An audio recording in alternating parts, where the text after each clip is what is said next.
எல்லோரும் நல்லா இருக்கீங்களா? இன்றைக்கி நம்ம வடை தாங்க செய்ய போகிறோம். அதுக்கு நம்ம சிம்பிளாக வடை செய்யலாம். அதை பற்றி தாங்க பார்க்க போகிறோம். நான் இன்றைக்கி இட்லிக்கு மாவாட்டி வச்சுருந்தேன். அதிலிருந்து கொஞ்சமாக எடுத்து இதில் போட்டுக்கிட்டேன். இப்போ நம்ம இதில் என்னென்ன பொருள் சேர்க்குறதுங்கிறத வாங்க பார்க்கலாம். இது கடலை மாவுங்க. கடலை மாவு கொஞ்சம் சேர்த்துக்கலாம் இதில். இப்போ நான் கடலை மாவு கொஞ்சம் சேர்த்துக்கிட்டேன். இது ஈஸியான ரெசிபிங்க, ஆனால் டேஸ்ட்டாக இருக்கும்.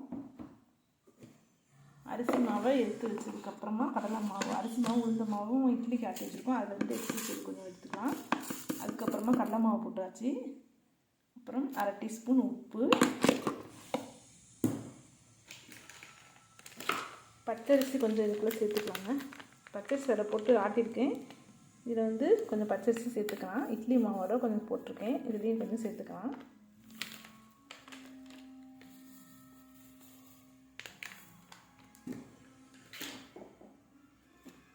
கருவேப்பிலை, மல்லித்தழை, பச்சை மிளகாய் அதையும் இதுக்குள்ளே சேர்த்துக்கலாம்.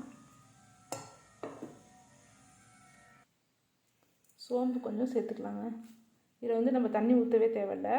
நம்ம இட்லி மாவில் தண்ணி கலந்துருக்கனால இந்த பொருளை மட்டும் போட்டு பிசைஞ்சால் நல்லா வடை சூப்பராக வரும். இதை நம்ம ஒன்றா மிக்ஸ் பண்ணிக்குவோம். மாவெல்லாம் எல்லாம் ஒன்றா கொட்டி ஒன்றா கலந்து வச்சாச்சு. இது நீங்கள் தண்ணியே ஊற்ற தேவையில்லை. இட்லி மாவு நம்ம போட்டிருக்கனால போட்ட பொருளுக்கெல்லாம் தண்ணி ஊற்றாமல் அதிலே போட்டு பிசைஞ்சு விட்டாச்சு. இப்போ கடாயில் எண்ணெய் ஊற்றியாச்சு. எண்ணெய் நல்லா சூடு ஏறட்டும்.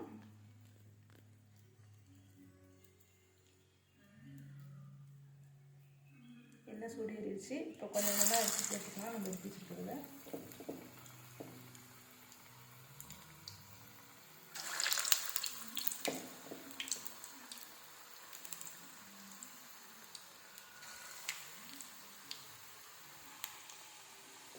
எடுத்தாச்சு. போட்டுக்கலாம். இந்த மாதிரி ப்ரௌன் கலராக வந்ததுக்கப்புறம் நம்ம எடுத்துக்கலாம். வெந்துருச்சு.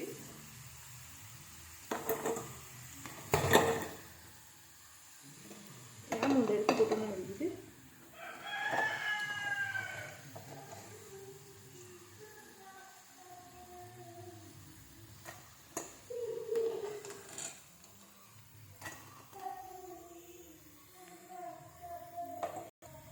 இது கட் பண்ண வச்சுக்கலாம். ஒரு ரவுண்ட் எடுத்தாச்சு. இப்போ அடுத்த டைம் இது கட்டி போட்டுக்கலாம். நீங்கள் ரொம்ப கெட்டியமாக இருந்தால் தண்ணி கொஞ்சமாக ஊற்றி இப்படி தளர்ந்து கூட கொஞ்சம் பயந்துக்கலாம். இது அந்த அளவே கரெக்டாக இருந்துச்சுன்னா நீங்கள் அப்படியே விட்டோம்னா ரொம்ப தண்ணி மாதிரியும் பண்ணக்கூடாது. இந்த மாதிரி இருந்தால் போதும்.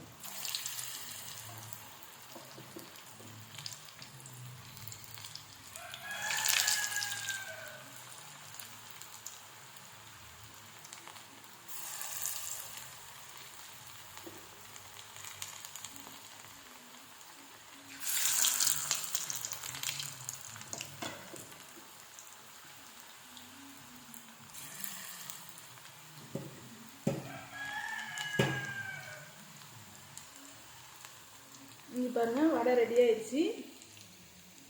இங்கே பாருங்கள்.